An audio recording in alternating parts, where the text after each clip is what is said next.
Arch bishop emeritus Mar Joseph പൗവത്തിലിന്റെ നിര്യാണത്തിൽ അഗാധമായ അനുശോചനം രേഖപ്പെടുത്തി ചങ്ങനാശ്ശേരി അതിരൂപത ആർച്ച് ബിഷപ്പ് മാർ ജോസഫ് പെരുന്തോട്ടത്തിന് കത്തയച്ച് പ്രധാനമന്ത്രി നരേന്ദ്രമോദി. വിദ്യാഭ്യാസ സാമൂഹിക മേഖലകളിൽ മാർ ജോസഫ് പൗവത്തിൽ നടത്തിയിട്ടുള്ള സ്തുത്യർഹമായ സേവനങ്ങളെ പ്രധാനമന്ത്രി കത്തിൽ അനുസ്മരിച്ചു.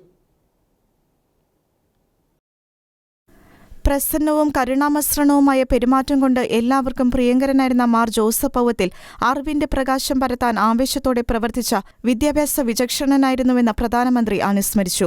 എല്ലാവർക്കും വിദ്യാഭ്യാസം നൽകാനുള്ള അദ്ദേഹത്തിന്റെ ശ്രമങ്ങൾ പ്രശംസനീയമായിരുന്നുവെന്നും സമൂഹത്തിലെ പാവപ്പെട്ടവരുടെയും അവശത അനുഭവിക്കുന്നവരുടെയും ഉന്നമനത്തിനായി archbishop emeritus Mar Joseph Powathil തന്റെ ജീവിതത്തിലുടനീളം സമർപ്പിതനായിരുന്നുവെന്നും പ്രധാനമന്ത്രി വ്യക്തമാക്കി.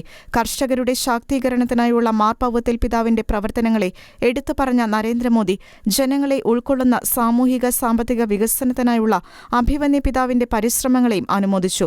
Arch bishop emeritus Mar Joseph Powathil തന്റെ ആദർശങ്ങളിലൂടെയും മൂല്യങ്ങളിലൂടെയും തുടർന്നും ജീവിക്കുമെന്നും അത് സമൂഹത്തിനും രാഷ്ട്രത്തിനും നിസ്വാർത്ഥ സേവനം ചെയ്യാൻ യുവതലമുറയെ പ്രചോദിപ്പിക്കുമെന്നും വിലയിരുത്തിയ പ്രധാനമന്ത്രി പരേത ആത്മാവിന് ശാന്തി നേർന്നുകൊണ്ടും ചങ്ങനാശ്ശേരി അതിരൂപത അംഗങ്ങൾക്കും archbishop emeritus Mar Joseph പൗവത്തിലിന്റെ പ്രിയപ്പെട്ടവർക്കും അദ്ദേഹത്തിന്റെ വിയോഗം താങ്ങാനുള്ള ശക്തി സർവശക്തൻ നൽകട്ടെ എന്ന പ്രാർത്ഥനയോടെയുമാണ് തന്റെ അനുശോചന സന്ദേശം ഉപസംഹരിച്ചിട്ടുള്ളത്. Church desk, Shekinah news.